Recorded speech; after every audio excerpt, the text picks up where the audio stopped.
Hello, nature lovers. Do you love to read books like I do? I've always enjoyed reading books ever since I was a kid, especially books about nature. Unfortunately, as I get older, I find myself with less and less time to sit down with a good book. I've solved that problem with Audible. Audible allows you to listen to your favorite titles while you are driving, at the gym, taking a walk, wherever you are. With all the latest titles, you'll have quite a selection to choose from. And they have podcasts too. Start listening today with a free 30-day trial. To get your free 30-day trial, go to the show notes and click on the link. Happy listening.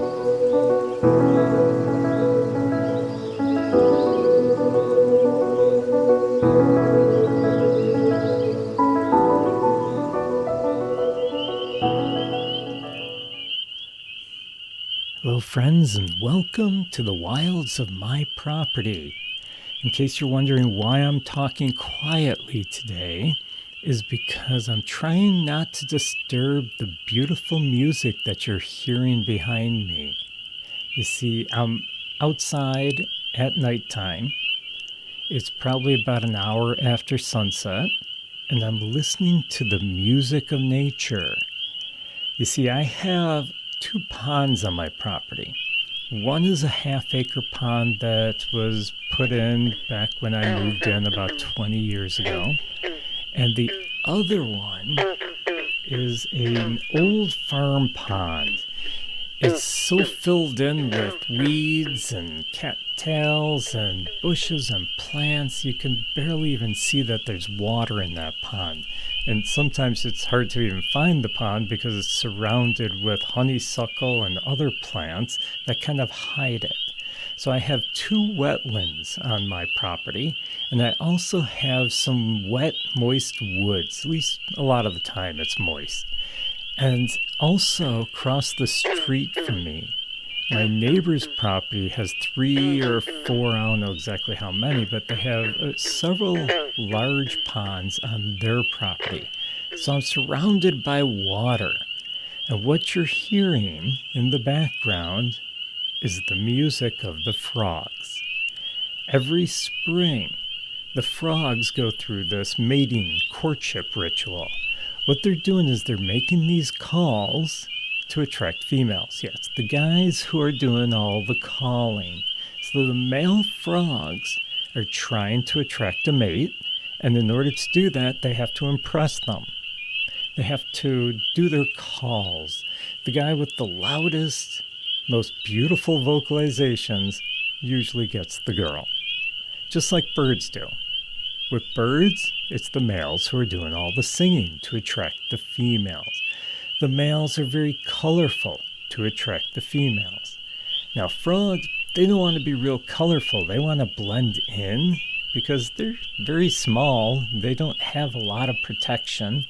They are very prone to be eaten by a lot of other animals. So their only protection is blending in, camouflage. So that's why frogs are mostly green or greenish brown. They're trying to look like their surroundings. So if you were brightly colored, bright red, you're going to stand out and you're going to be eaten.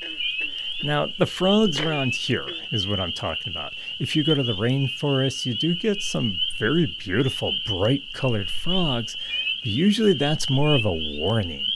That's letting other animals know, hey, I'm dangerous, stay away from me. Poison dart frogs, you don't want to mess with them. But the frogs around here is what I mainly want to talk about, and that's what we're hearing in the background, are the frogs. Now the frogs are what we call amphibians. Amphibians are animals who don't really have any covering to their skin like we have hair. Reptiles have scales, birds have feathers. These animals just have kind of a slimy coating to their skin. It helps keep them moist. They have to stay moist because amphibians have tiny little holes, microscopic holes in their skin to help them breathe. Yeah, they do have a nose and a mouth. They breathe through their nose and their mouth, but they also breathe through their skin. And if they dry out, those holes close up, and it could be quite detrimental to the frogs. So that's why a frog is usually hanging around wetland areas. Moisture. They need the moisture to keep their skin wet and breathable. Now, an amphibian is also what we call cold-blooded. For those of you who have never heard that term before, cold-blooded is an animal who gets their heat from their surroundings. So they don't have an internal furnace like people do, and most mammals do, our dogs, our cats.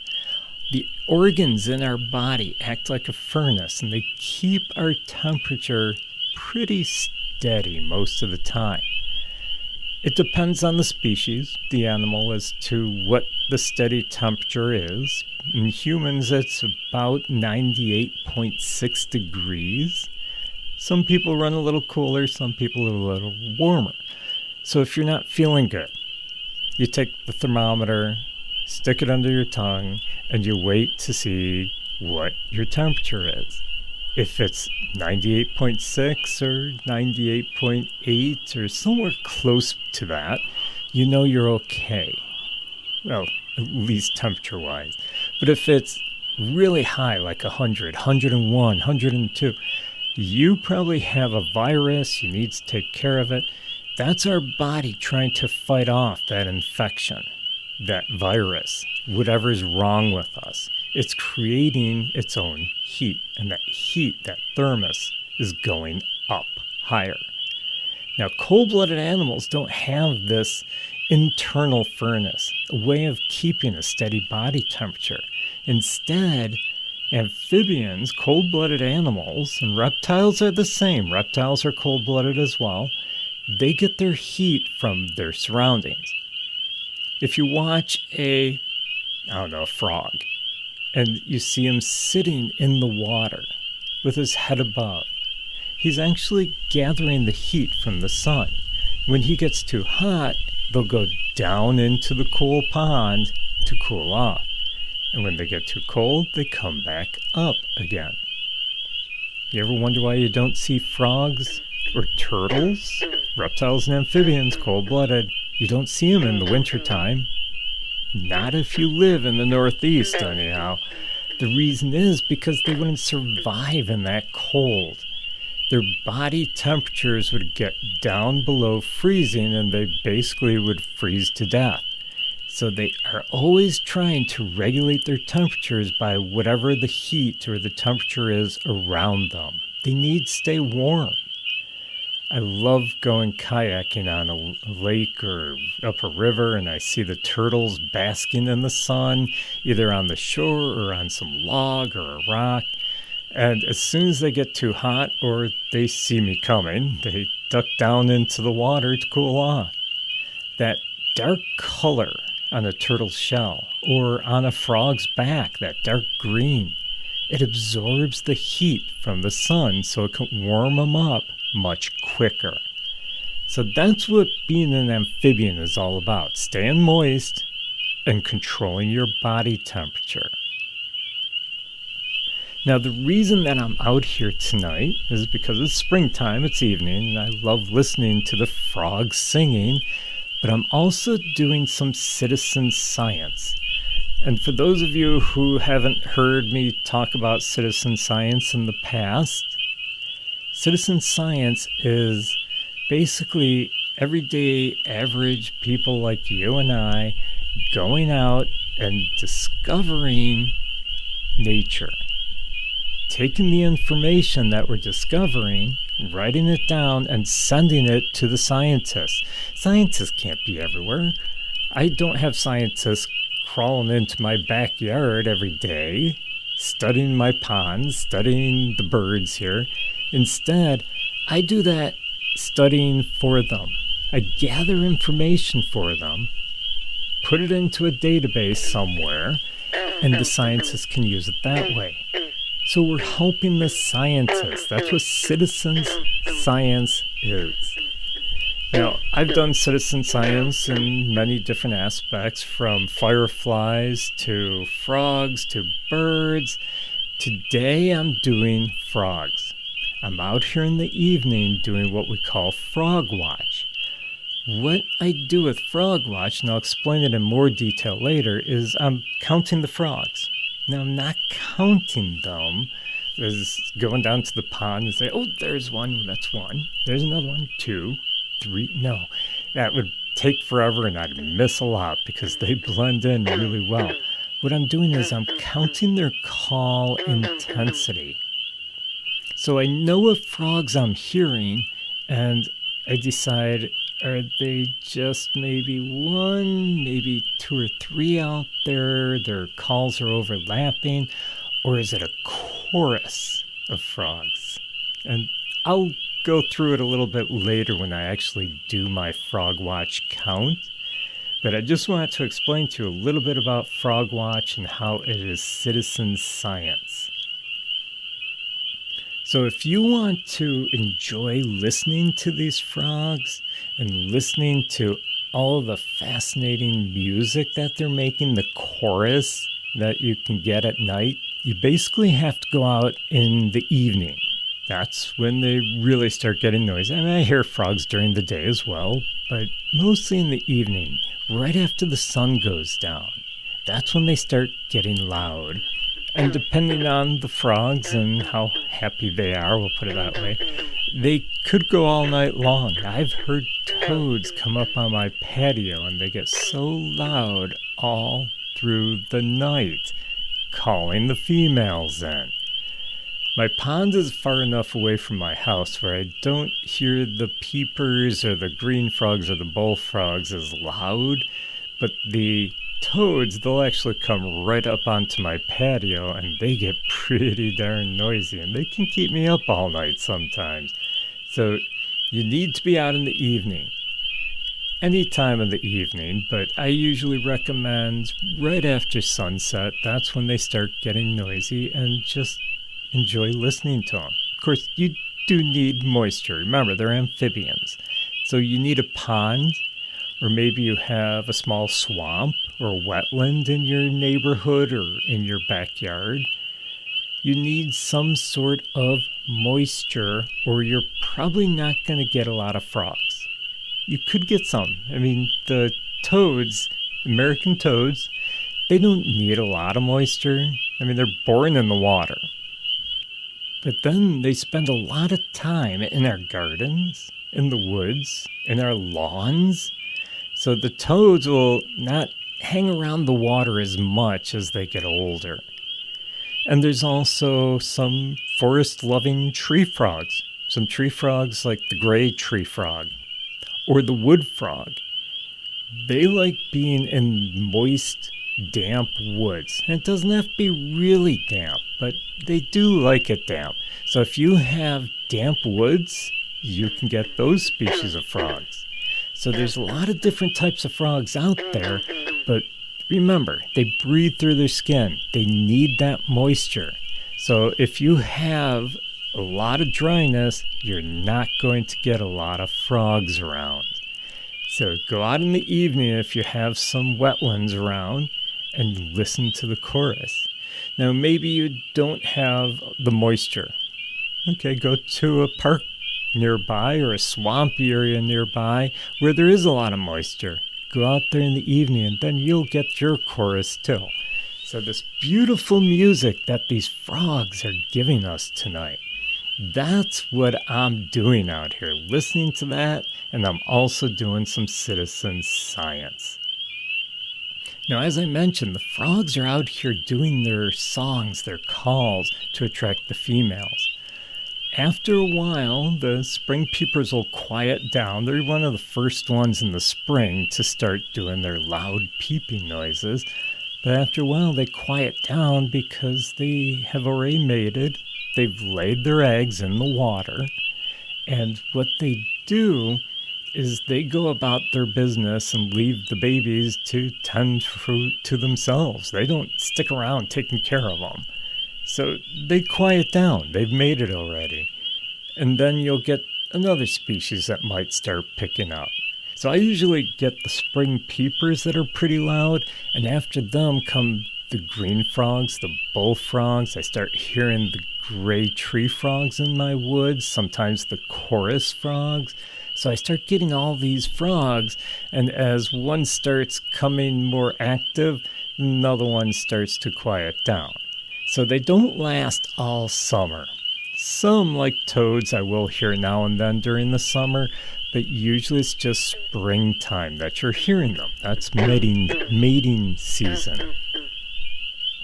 So after they've mated, they lay their eggs, usually in a moist environment like a pond, and those eggs will start to hatch in late spring, and you'll have the tadpoles. Now, unfortunately, a lot of the tadpoles get eaten by other animals, turtles, fish, birds, raccoons, fox, other animals that will go into the pond and they'll start eating those tadpoles when they find them. But if the tadpoles do make it past all these predators, survive all the predators, then they go through what we call metamorphosis. Metamorphosis, you may have heard it before from butterflies. They do the same thing. It's a fancy word that basically means change. So they go through this change and they become frogs. All through this metamorphosis thing, this change. Then once they're frogs, the whole process starts all over again. Then they'll be the new ones calling to attract the females. So get out in the spring. As they quiet down, maybe the spring peepers have quieted down, then start checking the edge of your pond, the shallow areas. Look for the eggs. Usually they're in a ball of jelly. And it looks like little tiny dots in this ball of jelly floating around in the shallows of your pond. If you see some eggs that look like they're in a string instead of a ball of jelly, they're instead in a long string, the dots. Those are toad eggs. The frog eggs are the ones that are usually in the gel, the big clump of white, clear gel. I shouldn't have said white. It's clear.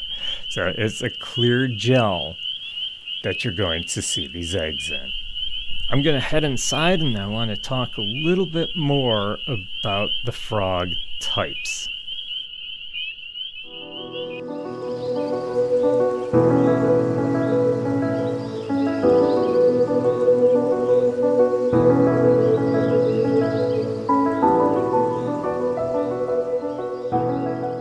Hey, did you know that plastic is produced with oil? A fossil fuel that pollutes the environment. Wouldn't it just be awesome if we could live our lives without plastic? Well, there's a company that wants to help you do just that. Life Without Plastic. They sell products that will reduce or eliminate your dependence on plastic. They have a large selection of products like toothbrushes, food storage containers, drinking straws. And the best part is that they're also very reasonably priced. So what are you waiting for? Check out all these great plastic-free products and help save the planet.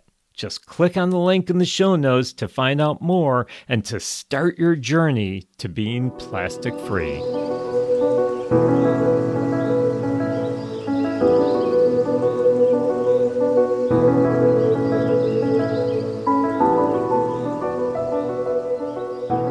So I mentioned that I'm doing Frog Watch. Frog Watch is a program that started back in 1998 by the U.S. Geological Survey. The USGS started it as a way of basically monitoring how frogs are doing, how wetlands are doing. Frogs are like the canary in the coal mine. If you've never heard that expression before, miners many years ago, before they had all this fancy equipment that can sense air quality, they would take a canary down into the coal mines with them. And they'd listen to the canary singing, check look over every once in a while, make sure it's moving around, and they knew everything was fine.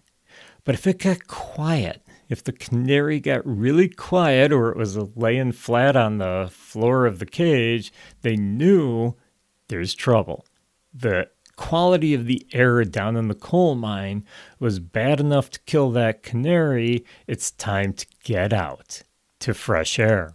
Nowadays, they have all this fancy monitoring equipment that will tell them so they don't have to take canaries in anymore.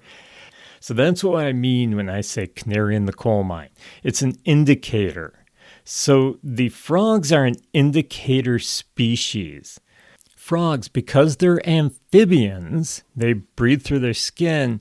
When they're absorbing the moisture into their body, they're also absorbing whatever's in that water. So if there's toxins in that water, chemicals, it gets absorbed into their bodies. So if you have a wetland that has a lot of frogs, and then all of a sudden, all the frogs disappear, there's something wrong with that wetland. The quality of the water is bad. Some pollutants got into it. Something's going on with that pond or swamp, and it needs to be looked at.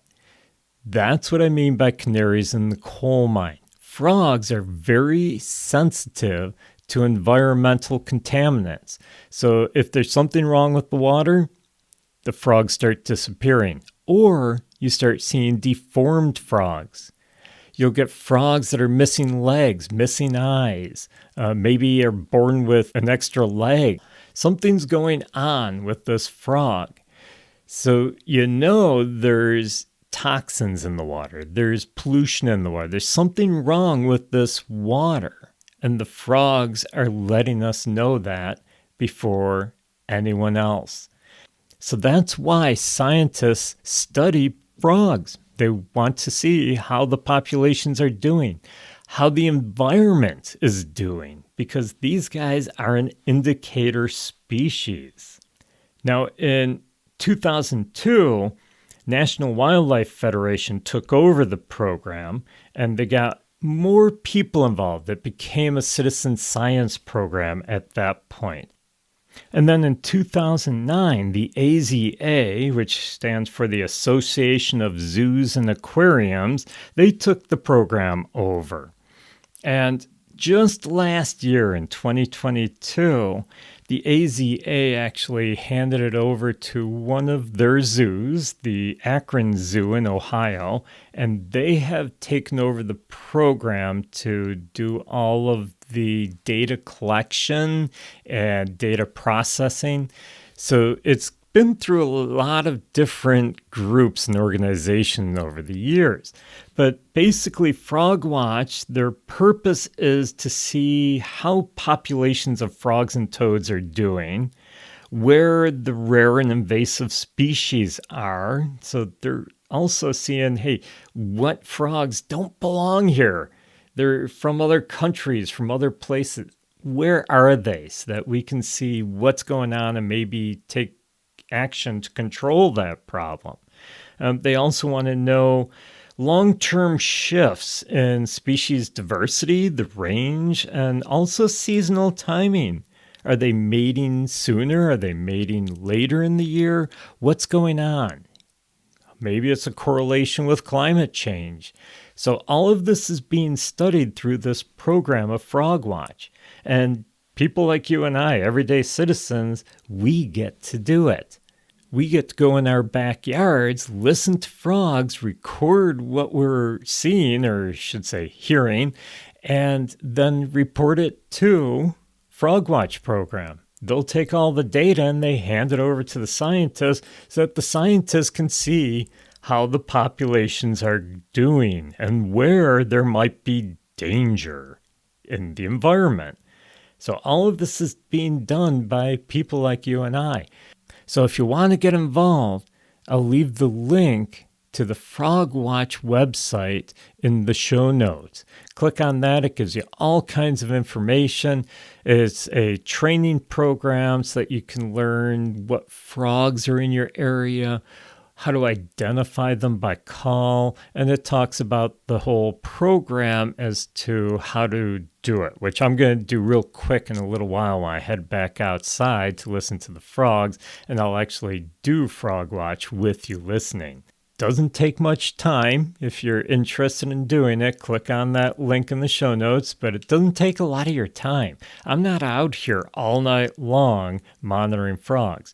Matter of fact, they just want you to collect some data as to weather, temperature, whether there's been rain going on, and then you listen to the frogs for 3 minutes. Yeah, I said 3 minutes. That's it. You listen to them for 3 minutes and you record what you heard, what species, and their call intensity. That's all there is to it. So if you're interested in getting involved, click on that link in the show notes.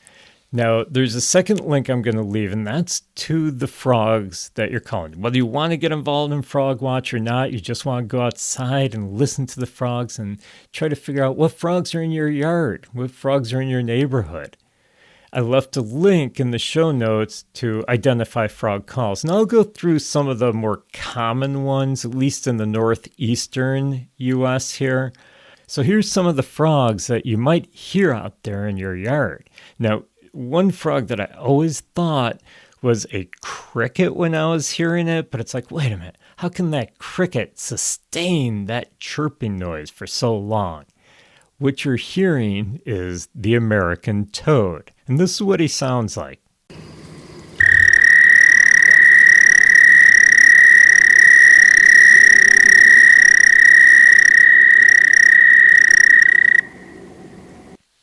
Now, another common frog around here that I hear early spring, and when I go back outside, that's the main one you're hearing. These guys are loud in the spring. And that's where they got their name from. Spring peepers. Spring peepers are a tiny little tree frog. I mean, they're so noisy, but they're only about the size of your thumb. They have an X on their back. They cling. They have these suction cup fingers so that they can climb up the reeds on the edge of the pond. And they will hang on to those reeds and they do their loud calling. So it's a type of tree frog, tiny little guy, but they make a lot of noise. Yeah, that loud peeping noise that you hear in the springtime. That's the spring peeper. Here's what they sound like.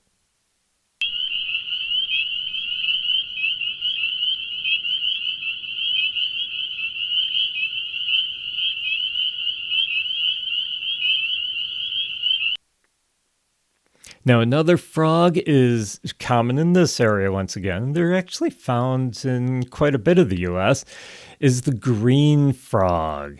The green frog is often confused with a bullfrog when you see them together. Their calls are very distinctive, but they look very similar. They're almost about the same size, although bullfrogs can get to be a lot bigger than green frogs.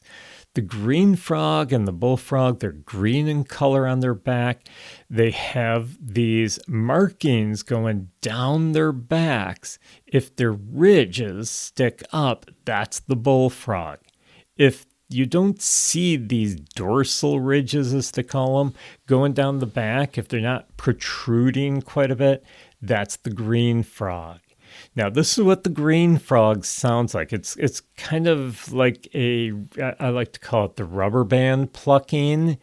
So the green frog sounds like this.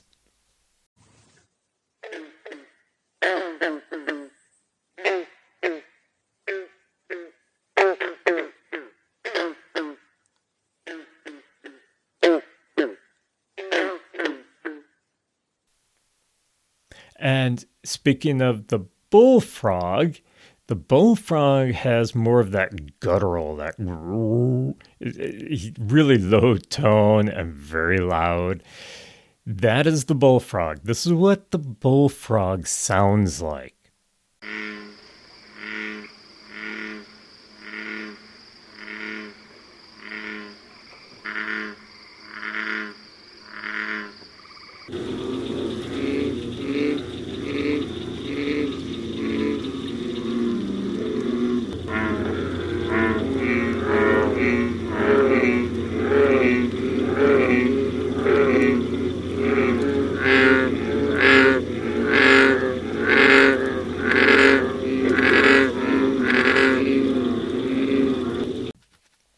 Now, because I do have moist woods around my property, I do get some tree frogs besides the spring peepers.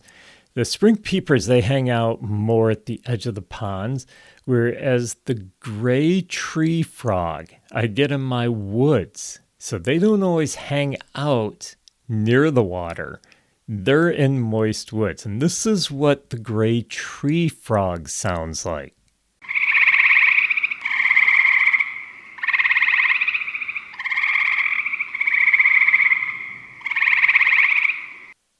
Now, another really neat looking frog, I love these guys.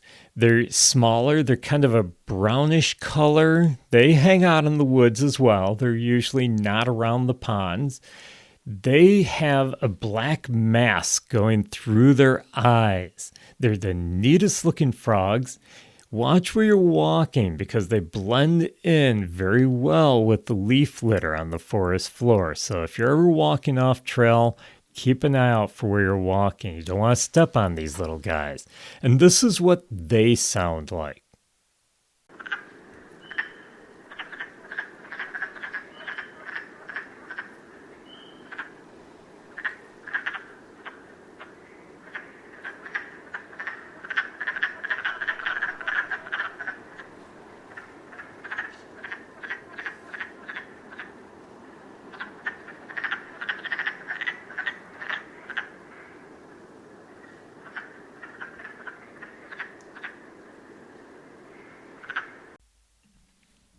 And the last frog I want to talk about, this is one that hangs around the ponds. I don't get these on my property very often, but I have heard them at some of the nature centers in the area. This is the northern leopard frog.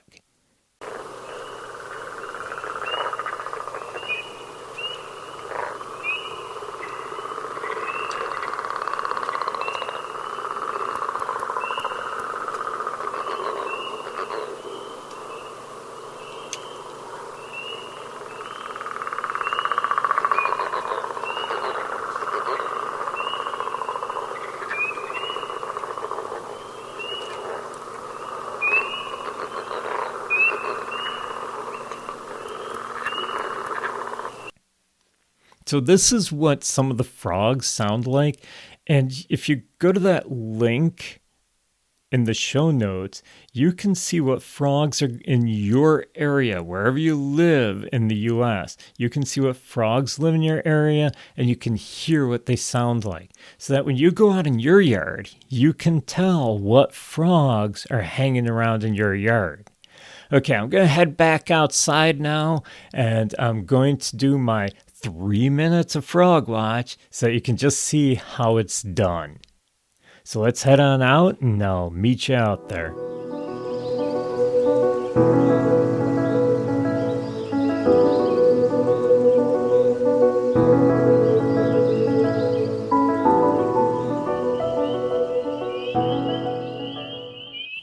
So I'm back outside. It is pretty noisy out here with the frogs.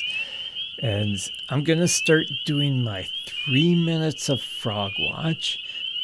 So I'm setting my timer, my 3-minute timer, and I check the time because I want to make sure I record that. And I'm going to start listening. Now I'm going to stay quiet. I'm not going right up to my pond because you don't want to disturb the frogs while you're doing this. If a car goes by, I'm going to have to stop and redo it. So let me start my timer on my phone here, and we're off. Now, as you can hear in the background, all those spring peepers, as noisy as they are, that is considered a chorus. So I write down a 3 for them. So you're going 1, 2, or 3. If you're hearing just an individual, it's a 1. If you're hearing more than 1, they're overlapping, that's a 2. If you're hearing a lot of them, like the spring peepers right now, that's a 3. And I just heard the green frogs. So the green frogs that you heard, they sound like rubber bands. I'm hearing more than 1, so I'm going to write down a 2 for them. We're going to keep listening.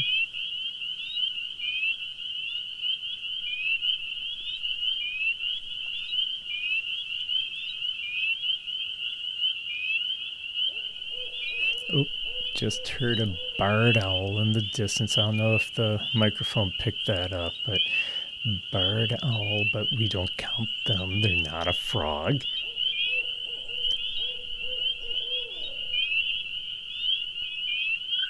Again, we have the toad. I'm going to write down just a 1 for the toad because I'm only hearing 1. I mean, there's more than one here. I can hear one over in one area, one from another side, but they're not really overlapping their calls, so it's just a 1.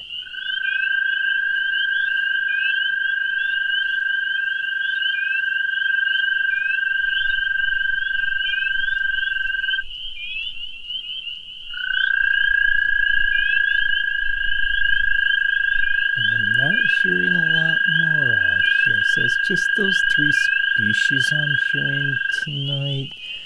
Sometimes I will. It's a little bit early yet for the tree frogs. Usually I hear them a little bit later in the spring. After the spring peepers have quieted down, that's when I start hearing the tree frogs.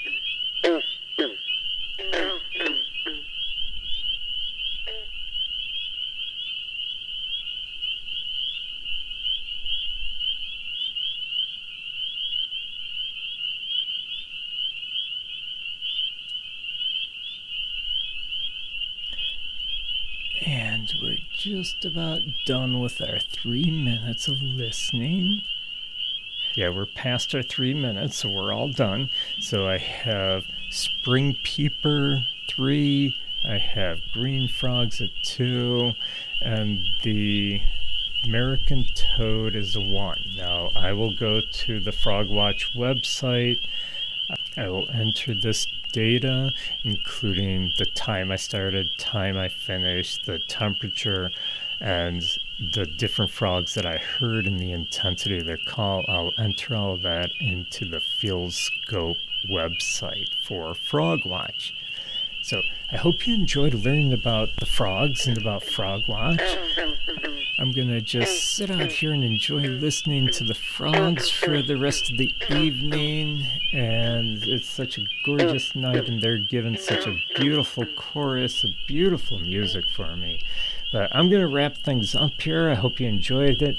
Thank you very much for joining me as I wander through nature.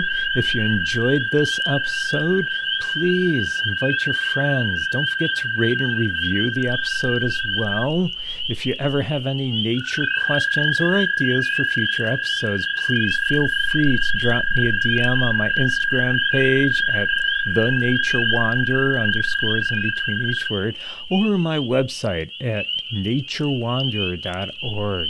You can also support the podcast by joining my Patreon, which will also give you extras, including videos, education classes, pictures, and much more. Show your support of the podcast and your love of nature by supporting a Nature Wanderer t-shirt, water bottle, backpack, puzzle, or more. Can be purchased at my store. The link is in the show notes. You can also support the podcast through Ko-Fi, again, in the show notes. And above all, have a great week and keep exploring the nature around you.